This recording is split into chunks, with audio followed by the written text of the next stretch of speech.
ኢትዮጵያ የእግዚአብሔር ሀገር የቃል ኪዳን ሀገር የምትባል በልዩነት ለዚህ ነው። የእግዚአብሔር ዓለምን እንደማያጠፋት 4 መሰረታዊ ነገሮችን ሰጥቷል። እግዚአብሔር ዓለምን እንደማያጠፋ እግዚአብሔር ምልክት አድርጎ የሰጣቸው ነገሮች አሉ።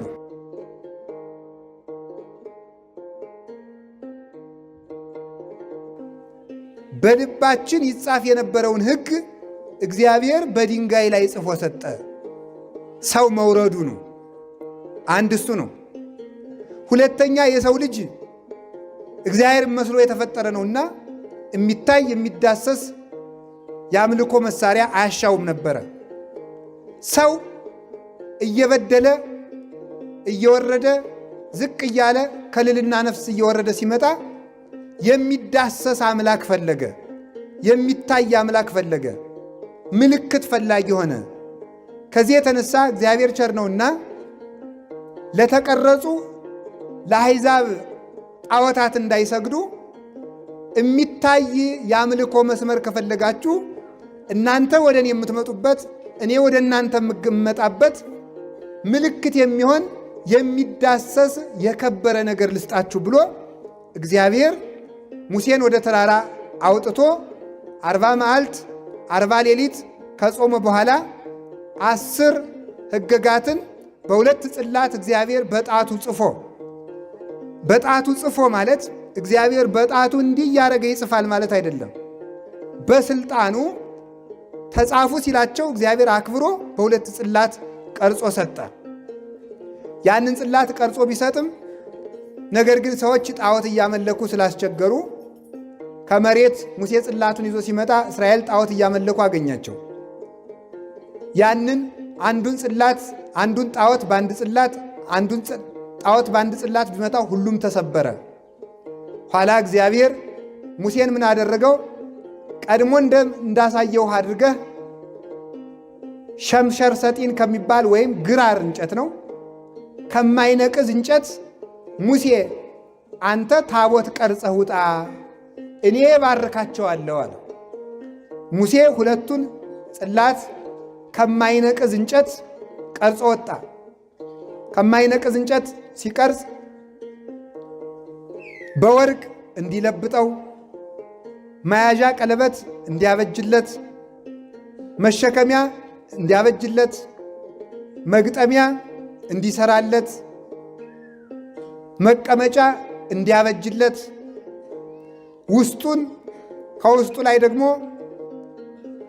የፈሰሰ ወይም ደግሞ ብጽብጽ ወርቅ የደቀቀ የላመ ወርቅ እንዲያፈስበት በወርቅ እንዲያስጌጠው እግዚአብሔር አዘዘው። ከማይነቅዝ እንጨት የተቀረጸ ነው። ያንን ታቦት ጽላት ሙሴ ቀረጸ። ያንን ጽላት ሙሴ ቀርጾ ቢወጣ 10ሩ ቃላት በግብር አምላካዊ በእግዚአብሔር ጥበብ ማለት ነው ተቀርጸው ተገኙ። ታቦቱን የቀረጸው ጽላቱን የቀረጸው ሙሴ ነው።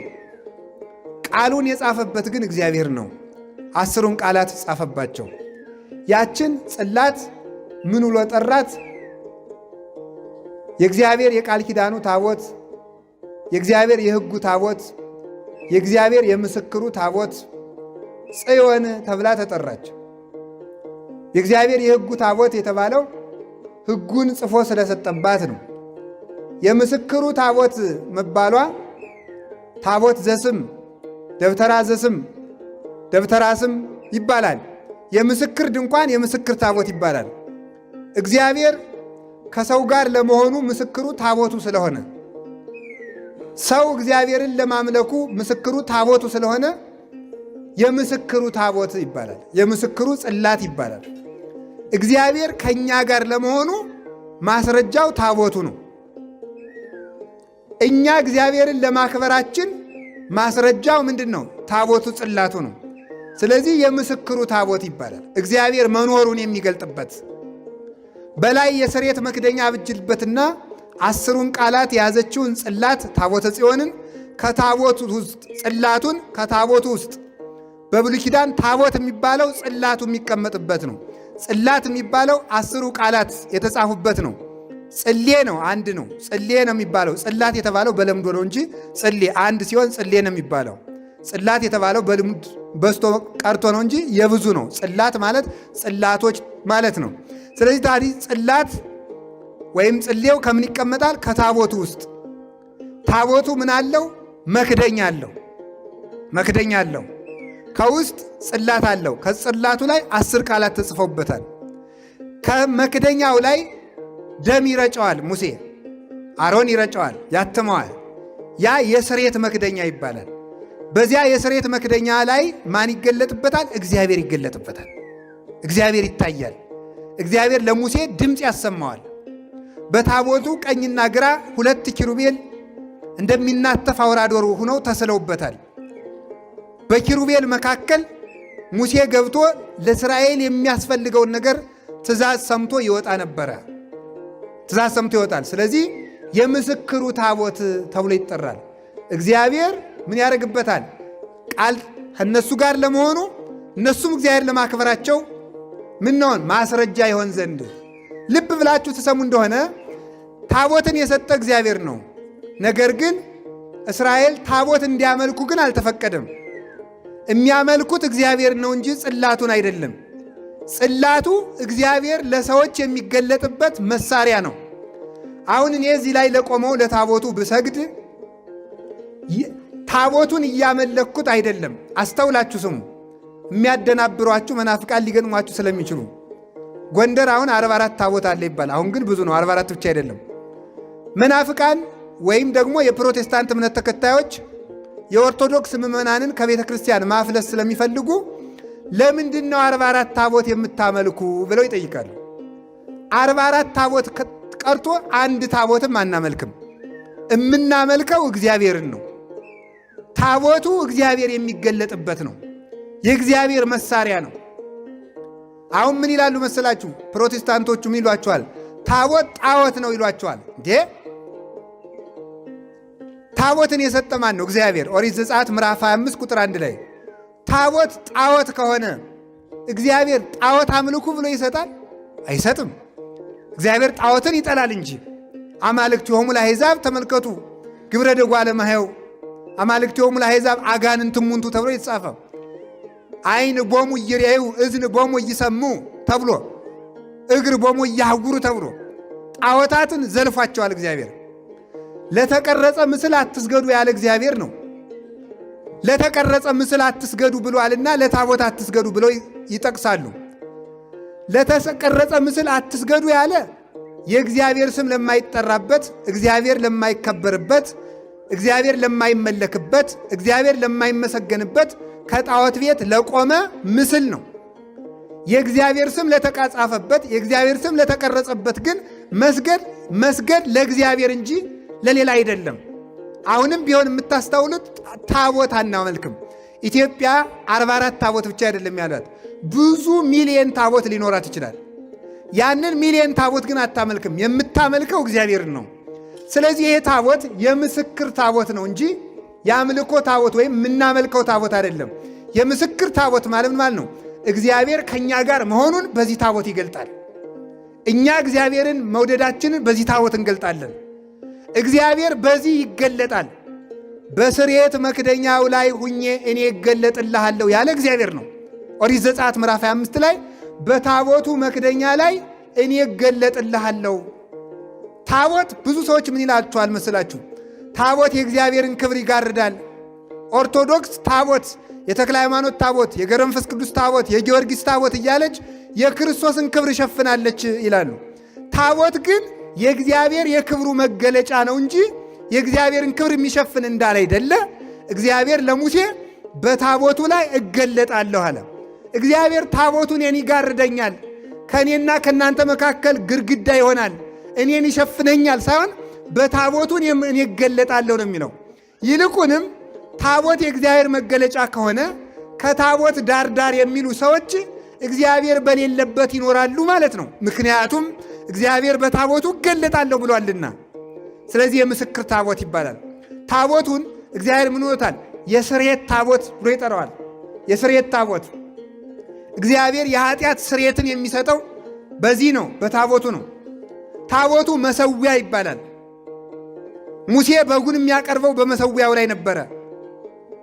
እግዚአብሔር የሙሴን የአሮንን መስዋዕት በታቦቱ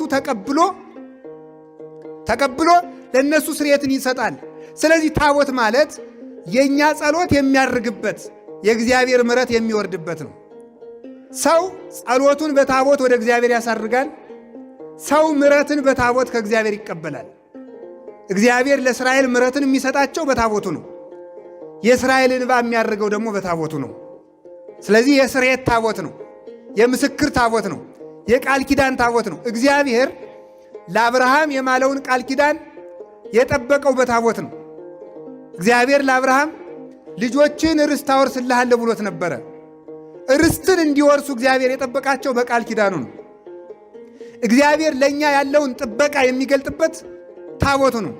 እስራኤል ሁልጊዜ ከማለላቸው ቦታ እንደሚያደርሳቸው የሚያረጋግጡት በታቦተ ጽዮን አማካኝነት ነበረ።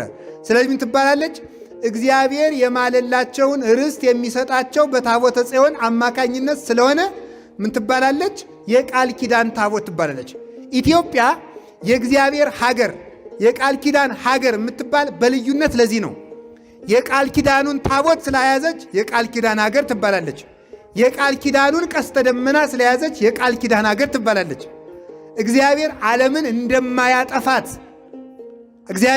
እንደማያጠፋት አራት መሰረታዊ ነገሮችን ሰጥቷል። እግዚአብሔር ዓለምን እንደማያጠፋ እግዚአብሔር ምልክት አድርጎ የሰጣቸው ነገሮች አሉ።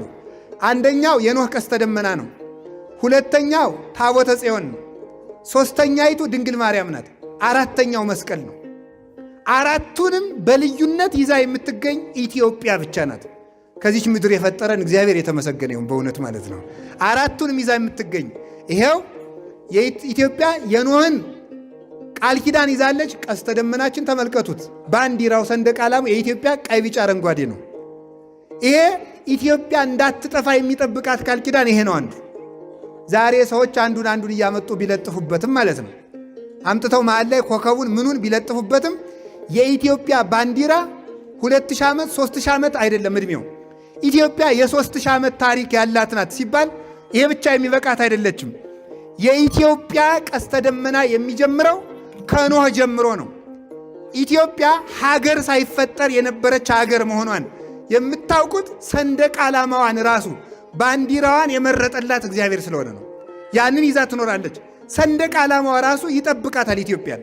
አንድ የቃል ኪዳኑን ታቦት በብቸኝነት ይዛ የምትገኝ ኢትዮጵያ ናት። እንኳንስ አይሁድ ይቅርና በክርስትና ያመኑት ህንድ፣ ሶሪያ፣ ኢትዮጵያ፣ ሌሎችም ኤርትራ አለች፣ ሌሎችም ደግሞ የግብፅ አለች። በኦርቶዶክስነት አንድ የሆኑት ታቦት ያላቸው ኢትዮጵያና ኤርትራ ብቻ ናቸው። ሌሎቹ የላቸውም። ኦርቶዶክስ ቢሆኑም የላቸውም። ግብፅ የላትም፣ ሶሪያ የላትም፣ አርመን የላትም፣ ህንድ የላትም። ግን ኦርቶዶክሶች ናቸው። እነሱ የላቸውም። እኛ በልዩነት ግን የቃል ኪዳን ሀገር።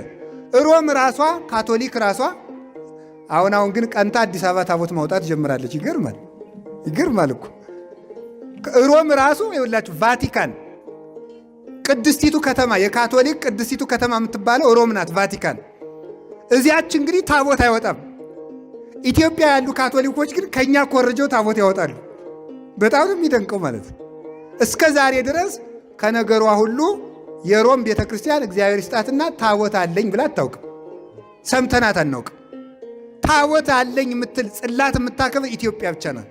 የቃል ሁለት ጡት ያላት ቤተ ክርስቲያን። ሁለት በአንድ ጡት የሚያድግ ልጅ አይታችሁ ታውቃላችሁ?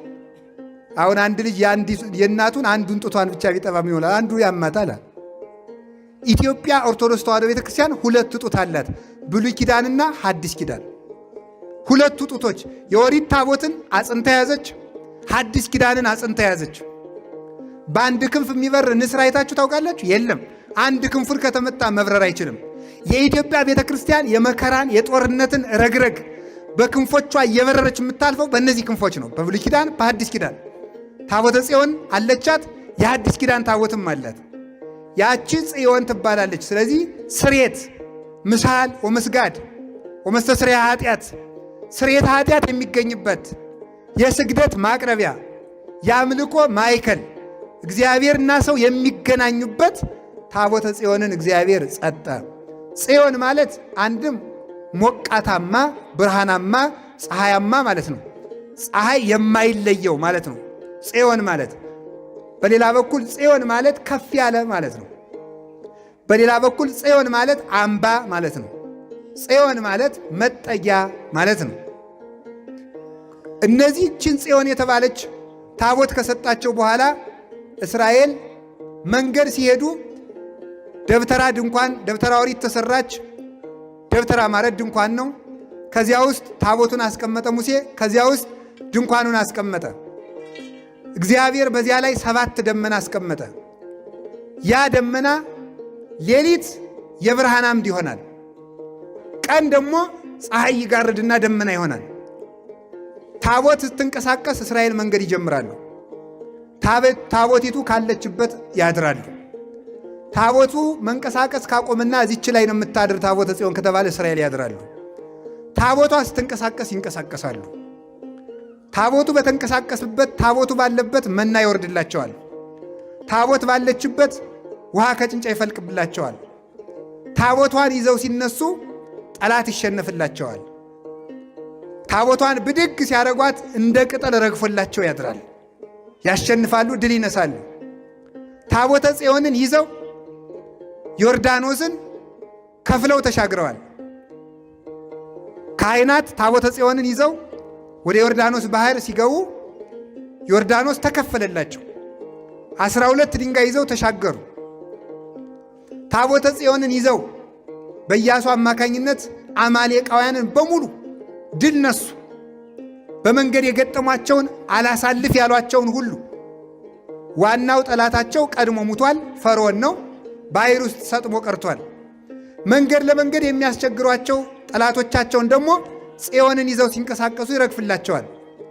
መጨረሻ ላይ ርስት ሊገቡ ሲሉ የኢያሪኮ ግንብ ተጋርዶ ቢያስቸግራቸው ታቦተ ጽዮንን ይዘው 7 ጊዜ ሲዞሩት ግንቡ ፈርሶላቸው ርስታቸውን ወረሱ። ማርና ወተት ከምታፈሰው መሬት ገቡ። ርስት የወረሱ በታቦተ ጽዮን። የሁላችሁ ኃጢአታቸውን ስርየት የሚያገኙ በታቦተ ጽዮን፣ አዝመራቸው የሚባረክ በታቦተ ጽዮን፣ ዕድሜያቸው የሚረዝም በታቦተ ጽዮን፣ ባህር የሚሻገሩ በታቦተ ጽዮን፣ ጠላት የሚያሸንፉ በታቦተ ጽዮን፣ የጠላት ግንብ ያፈረሱ በታቦተ ጽዮን፣ ርስት የወረሱ በታቦተ ጽዮን አማካኝነት ነው። ይህንን አድርገው ሲኖሩ በደል መጣ። ይህን አድርገው ሲኖሩ ከእስራኤል ከግብፅ ከወጡ በኋላ 400 ዓመት መላ። 400 ዓመት ከሆናቸው በኋላ ኤሊ የሚባል ካህን ነበረ። ይሄ ካህን መግቧቸው ሲያረጅ አፍኒን፣ ፊናስ የሚባሉ 2 ልጆች አሉት። እነሱን ምሉና ዱግ ተወራጅና የበላይ አድርጎ ሾማቸው ካህናት አድርገው። ከመቅደሱ ውስጥ ከታቦተ ጽዮን 3 በደል በደሉ። ባጭሩ አንደኛ ለታቦተ ጽዮን በቀዳማይ ሰዓተ ሌሊት በርቶ በቀዳማይ ሰዓተ መዓልት የሚጠፋ መብራት ነበረ። ማታ ከምሽቱ 1 ሰዓት ተለኩሶ ሲበራ አድሮ ማለዳ 1 ሰዓት የሚጠፋ መብራት ነበረ። እነዚህ ሰዎች ምን አረጉ? ህዝቡ መብራት ይዞ ሲመጣ ያንን እየሸጡ እነሱ እየበሉ ለእግዚአብሔር መብራት ምን ያደርግለታል? ራሱ ብርሃን ነው ማለት ጀመሩ። ለእግዚአብሔር ምን ያደርግለታል? እግዚአብሔር ምን ያደርግለታል? እግዚአብሔር ምን ያደርግለታልማ ካልን ሰውስ ምን አድርጎለት ነው የፈጠረው? እግዚአብሔር ስርዓትን የሚወድ አምላክ ነው። እግዚአብሔር መብራት ቸግሮት አይደለም፣ ጧፍ ነው። ወይ ጉድ እናንተ! ፀሐይን የፈጠረ እግዚአብሔር ጧፍ ይቸግረዋል ብላችሁ ነው? እግዚአብሔር ለምንድን ነው? የስርዓት አምላክ የፍቅር መግለጫ ስለሆነ ነው። መብራቱን አጠፉት። ከዚያሳ ደግሞ ምን አደረጉ? መስዋዕቱ መጀመሪያ ለእግዚአብሔር ከቀረበ በኋላ ስቡ ከጤሰ አጥንቱ ከተከሰከሰ በኋላ እግዚአብሔር እሳት ከሰማይ ወርዶ ከበላ በኋላ መስዋዕቱን ከተቀበለ በኋላ ከተረፈው ስጋ ካህናቱ ይበላሉ። ከዚያ የተረፈውን ሕዝቡ ይበላሉ። እነዚህ አፍኒንና ፊናስ ግን ለእግዚአብሔር ከመቅረቡ አስቀድሞ ስጋውን እየጠበሱ መብላት ጀመሩ። 2 የእግዚአብሔርን መብላት በሉ።